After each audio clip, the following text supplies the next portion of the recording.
Living life, everyday, late at night, not okay.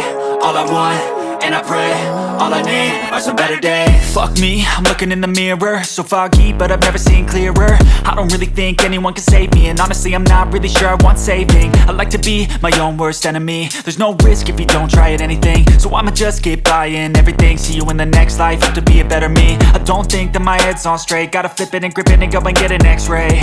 What's wrong with me? I just feel weight pushing on my chest and it squeezes till I suffocate. Better change my mindset, meditate. It's pretty cool that I'm alive and have better days. I could walk, see, hear, I should celebrate. Think I could change my mind, maybe elevate. Living life, everyday, late at night, not okay. All I want, and I pray, all I need are some better days. Yeah, all I need are some better days. Cause all I want, and I pray, I believe in the better days. I'm kinda stuck between a rock and a hard place. Do I work hard or live at my pace? You're only young once, yeah that's all great, but I also want a future where I'm okay. Living life is doing lots of cocaine. Wait no, it's living with no